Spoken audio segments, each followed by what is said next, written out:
Right, we've got to be honest here. It is not as easy to grow on Instagram as it was back in the early days of the app, but it's not at all impossible to grow. Both of my Instagram accounts have both seen healthy growth over this past year, even with all of the algorithm changes and updates and formats and drama with Instagram. So today I thought it would be fun to share what I would do if I were starting an Instagram account from scratch today. Let's talk about content first. First and foremost, I would post 3 to 5 times per week minimum. Again, back in the olden days, back in my day of Instagram, a little bit really went a long way. If you posted a really beautiful photo, you might get likes on that baby for a week or more. But today, the app moves really quickly, and the current algorithm also rewards consistency. So just like on YouTube, I try to upload 2 or 3 times per week so that the YouTube algorithm remembers who I am, my subscribers remember who I am. The same is true for Instagram. So aiming to post any less than 3 to 5 times per week, in my opinion, is going to be an uphill battle. It's going to be hard to see growth. I see it on my account.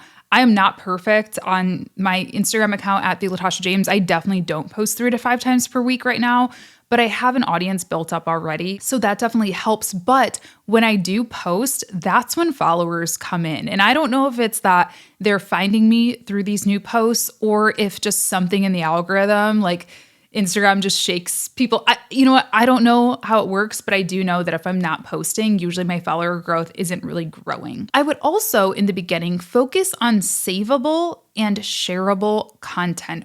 One of the big mistakes that I see a lot of people make just with social content in general, this could be for any platform, is they rush to sell. They're like, okay, I'm starting this Instagram account for my business, so I need to be selling often, to prove its return on investment, basically. And that's a noble cause. I feel you, but you need to warm your audience up to you. You need to grow an audience first and foremost. And I don't think the Instagram algorithm likes you taking people to click the link in your bio to go onto other sites so much.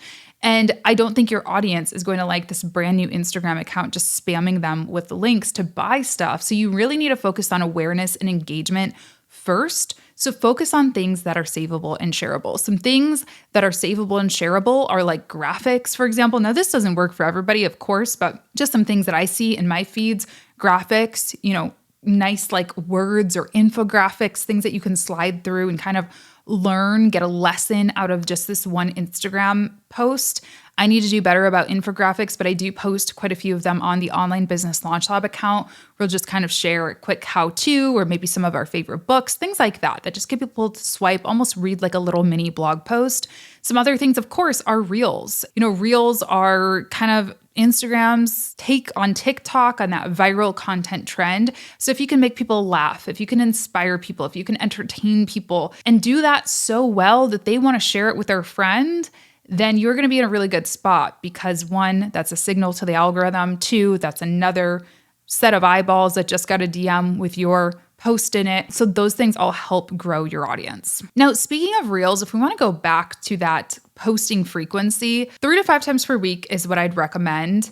I would make sure at least 2 to 3 of those are Reels if you can. Now, I know I'm talking ideal world, right? If you have all the time in the world, if you have all the resources in the world, this is what I'm talking. Of course, do what you can. If that's not realistic for you, do 1 a week, do 2 a week, whatever. But yes, Instagram is heavily favoring Reels in the algorithm. They are really pushing Reel content. And I think just the social climate in general is really favoring video content. Now, I feel how I feel about this. I don't really like short form content. It gives me a headache. I don't like being glued to my phone. I think it's shortening our attention spans. But the good thing about it, I think, is that, for selling, when it comes to selling, audiences connect better with video content than anything else, if you ask me.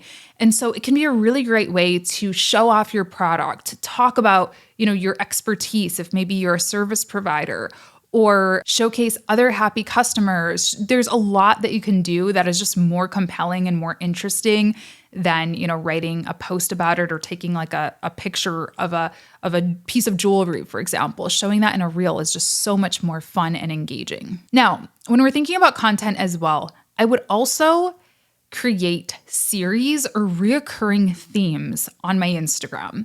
Now, I've talked about content pillars before. These are basically just 2 to 3 main buckets of content. Maybe it's, jewelry trends, seen on the runway, and beauty and fashion inspiration or muses or something like that, right? Those are content pillars where each piece of content you post will fit into one of those buckets. Maybe it's a picture of a model who's a muse. Maybe it's a reel of an outfit. And I already forgot the other pillar that I just said, but you get how that works, right? But even deeper, I would do actual series. So just like on YouTube, I have the Freelance Friday podcast. I have A Week in My Business. Those are different series. I would have, if I'm that same jewelry brand, maybe it's interview with a muse, and maybe you interview a different influencer or model or fashionista or whatever. It could be what's new on the runway, and you have sort of a commentary, a real style green screen commentary, picking out different fashion trends for each season or something like that. The reason I would recommend doing this is because, again, I think that Instagram and all of this short form video stuff, they want us to almost think YouTube. They are almost wanting us to have shows on that platform.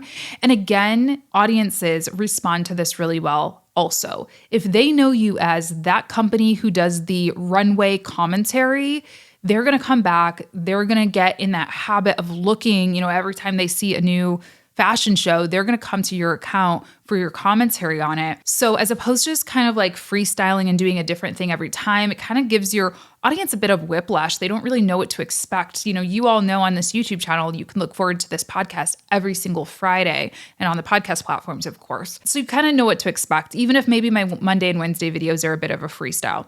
So I think this really helps build an engaged audience. And I also have a hunch that Instagram likes it as well. Now, you probably have to experiment a little. Of course, you're not going to know exactly which series perform the best until you kind of try a few, but give that a whirl, measure your results, see which ones are the most engaged, the most talked about, the most shared, the most clicked if you're linking over to a website, and then scale that. Maybe have 2 to 3 shows, if you will, or series that you publish regularly. Okay, now the second big piece of growing an Instagram account today, or any day, any year, is engagement. I see so many business owners post amazing content on Instagram and get little to no engagement, clicks, followers, anything from it. And a lot of times when I dive deeper and try to figure out what's going wrong here, the issue is not the content, it's the fact that they are not engaging at all. They are not being social on these social media platforms. And this is a really big mistake. It's really easy to make. Content is king, as they say, or queen, or whatever. Content is everything. It's not everything though. It's a lot, but it's not everything. So if I were starting an Instagram account today, I would first write out a list of target hashtags, ideal clients. I would really try to understand who I want to reach on Instagram. If I'm this jewelry company again, am I trying to reach fashion stylists? Am I trying to reach the consumer? Is this a consumer product? Is this more for stylists? Is this like, I don't know, maybe like you're trying to reach boutiques or something like that to sell wholesale. I don't know. I don't really know how the industry works. I'm just making this up. But figure out which one of those categories you most want to reach out to. Now, of course, you might want to reach out to several. So you could do this a few times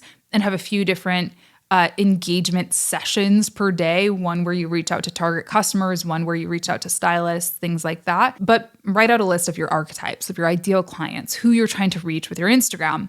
And then try to find like influencers in that space. Maybe for the consumer, it's fashion bloggers or fashion Instagrammers or TikTokers. Stylists, you can find some celebrity stylists, some well-known stylists. You can find, of course, some high-end boutiques, wholesalers, buyers for those boutiques, etc. Figure out who those accounts are. And then also take a look at the hashtags that they're using on their posts, or just any similar brand to yours is using. Go through these hashtags, audit them, see how well they tend to do, see what the quality tends to be. Is there like a lot of spam and a lot of junk in there? Or is it usually pretty good stuff? And then take those lists and every single day spend 30 minutes a day going through and engaging with some of those influencers. Maybe you're sharing some of their posts to your story saying, oh my gosh, great job styling this outfit. Stylist Latasha, loved that. Inspiration of the week. Maybe you are just commenting on these different boutiques accounts. Oh my gosh, love this display. This is so cute. Love that jacket. You're not doing it in a spammy way where you're like, buy our necklace, carry our line in your store. But you are just becoming top of mind for these influential accounts.